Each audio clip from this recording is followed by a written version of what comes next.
Olá pessoal, tudo bem? Estamos começando aqui mais uma edição do Panorama, dessa vez em videocast. Você já está acostumado com a gente aqui, eu e o Fabiano dos Santos, gerente de análise, planejamento e pesquisa da FUNPRESP. Tudo bem, Fabiano? Tudo ótimo, prazer mais uma vez. Todos os meses a gente aqui, agora você vendo as nossas carinhas. Vamos lá, Fabiano, queria que você comentasse um pouquinho a respeito da rentabilidade da FUNPRESP em agosto. Bem, em agosto foi um pouco diferente do mês passado que a gente comentou, né? Agora em agosto a nossa carteira ela teve uma ligeira queda, a gente teve uma queda de 0,13, né, em relação ao mês anterior, que veio um pouco abaixo do nosso índice de referência, aí, né, que veio 0,56. Mas mesmo assim, como a gente sempre vem destacando aqui, né, o importante é a gente olhar sempre o longo prazo, né? Nossa carteira ela vem rendendo cerca de 9,2, bem acima do nosso índice de referência, e isso equivale, né? E olhando os principais índices aí de comparação no mercado, que é a poupança, o CDI, a nossa carteira sempre está acima aí, né, no longo prazo, que é o prazo relevante para o nosso participante por se tratar de aposentadoria, de fato. A gente lembra então que o índice de referência é aquele objetivo, né, que a FUNPRESP persegue para garantir um ganho real, né, na rentabilidade do participante, para quando ele chegar na aposentadoria o dinheiro dele tá valendo de fato, né? E aí você comentou então que foi um mês um pouco diferente dos, acho que 2 meses anteriores que a gente conversou, que foram meses muito bons, né? Assim, foram, eu diria que excelentes, né? Foi uma rentabilidade muito boa. O que aconteceu, então, em agosto para a gente ter essa queda? Lembrando, né, como você bem falou, que não é motivo de preocupação, porque a gente sempre olha o longo prazo e movimento de mercado é assim mesmo, né? Exatamente. Às vezes você tem crescimento aí de alguns meses, depois algumas correções, né? Mas o fato é que, mais uma vez, no ano a gente vem crescendo muito bem. No mês de agosto, especificamente, a gente teve a bolsa que ela corrigiu bastante, então ela teve uma queda grande aí, principalmente isso acaba afetando nossos índices de renda variável doméstica, né?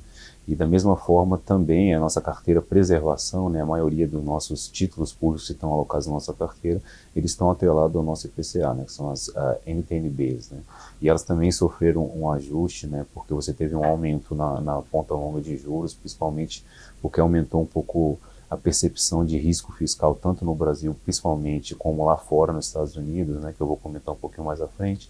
Houve um rebaixamento da nota de crédito nos Estados Unidos pela Fitch, e isso acaba afetando o mercado. Então você teve uma queda tanto na questão da renda variável, através do Ibovespa, quanto também da renda fixa, através dos títulos públicos, principalmente atrelados à inflação.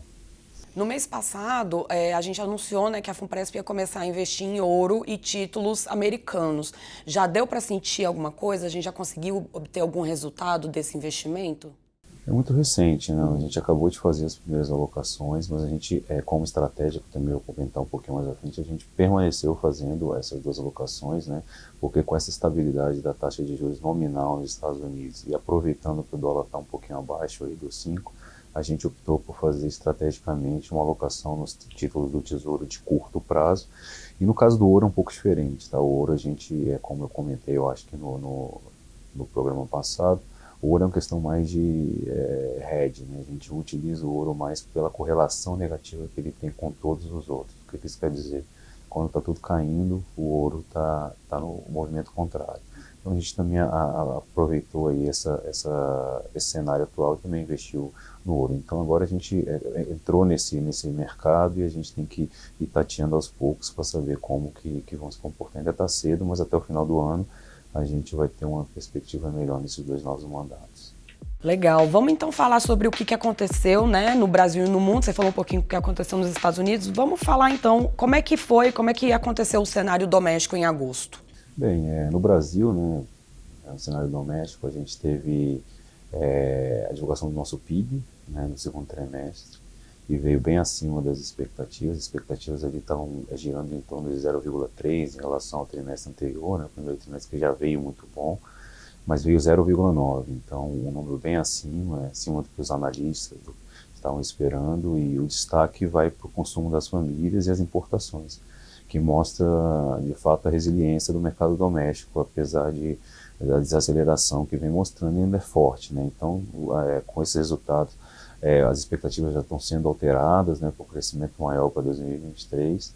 A gente também teve a divulgação do IPCA de agosto, ele veio abaixo das expectativas, né? Então são dois resultados positivos, veio abaixo das nossas projeções aqui da FUNPRESP, também ele saiu em torno de 0,23, a gente estava prevendo alguma coisa em 0,25, o mercado também estava prevendo alguma coisa entre 0,28, então isso são coisas positivas, né, de fato, para a nossa economia brasileira. E quando você abre IPCA ali, que era a discussão recente, você começa a observar a desaceleração consistente dos alimentos, né, que é muito importante, principalmente para as famílias de baixa renda. Você também tem uma desaceleração dos serviços, né, que é um componente que ele tem uma inércia muito grande. Quando eu digo inércia, ele depende muito dos valores anteriores, então ele tende a ter dificuldade para você desacelerar. E, por outro lado, você tem ainda os preços administrados, leia-se energia elétrica e gasolina, né? Isso está contribuindo ainda para o aumento do IPCA, mas de forma geral você tem que, como o Banco Central apontou na reunião passada, você tendo essa desaceleração, você cria o ambiente para você continuar a queda da taxa de juros, e me parece que é o que a gente vai esperar aí na reunião de setembro, que acontece agora. Bacana. E no cenário internacional, além do cenário americano, o que mais você destaca? O que dá para destacar, além dessa questão do cenário americano, né, que você acaba tendo uma incerteza muito grande em torno desse risco fiscal, né, desses déficits correntes do orçamento americano, né, que acaba impactando o mercado como um todo. Você tem ainda a questão da inflação, que apesar da gente estar mostrando uma desaceleração também da inflação lá fora, ainda encontra-se em patamar muito alto, o que ainda gera taxa de juros muito elevada, então você acaba impactando isso na economia. Então os países começam a mostrar a dificuldade de crescimento. Isso afeta a economia como um todo, né? Na China, por último, a gente tem só uma especificidade, né, que a China não tem esse índice de preço muito alto, mas ela está sofrendo muito para conseguir crescer, né? A China, que era o motor da economia global até um dia desse, agora ela está tendo muita dificuldade em voltar a ser a China anterior. Então você tem todo esse cenário lá fora, né, de preços altos, de taxas de juros elevadas, os países sofrendo um pouco para manter um crescimento robusto e a China patinando aí, né, na questão de crescimento. E isso é o cenário desenhado atualmente. Bacana. Para a gente finalizar, então, vamos falar da parte que eu mais gosto, que é a estratégia de investimento. Você falou um pouquinho no início, mas aí conta pra gente o que aconteceu em agosto, que fez a FUNPRESP, não foi rever a estratégia, né? Mas assim, digamos, balancear a estratégia para os próximos meses. Como você bem pontuou, a gente não fez uma revisão de estratégia, né? Mesmo porque não é por causa de um mês que a gente vai rever toda a estratégia que vem acontecendo, mas o fato é que a gente agora está aproveitando as oportunidades que a gente está observando aí no cenário, né?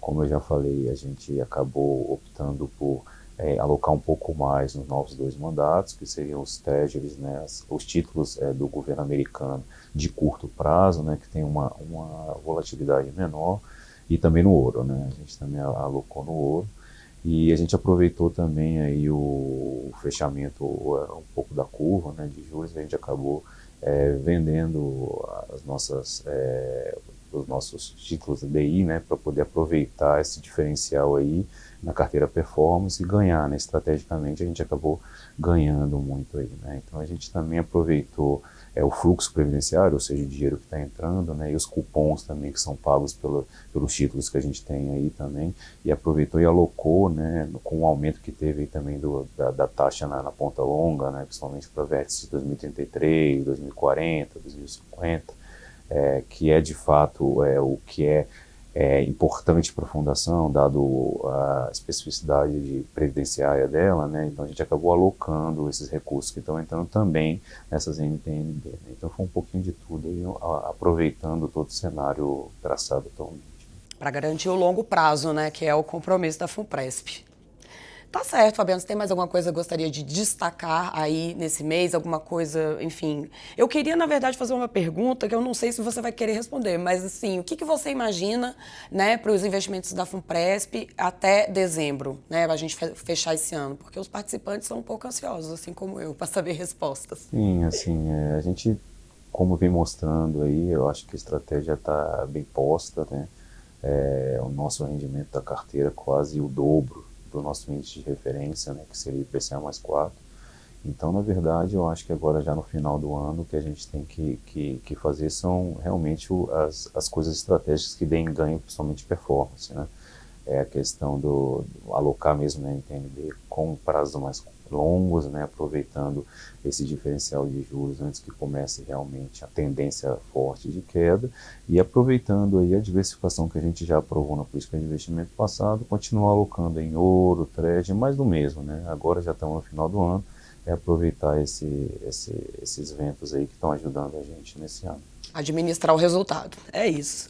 Fabiano, muito obrigado por estar aqui com a gente hoje. Se você quiser acompanhar o panorama e outros resultados da nossa sessão de investimentos, vai lá em funpresp.com.br/investimentos. Espero que vocês tenham gostado e até o mês que vem.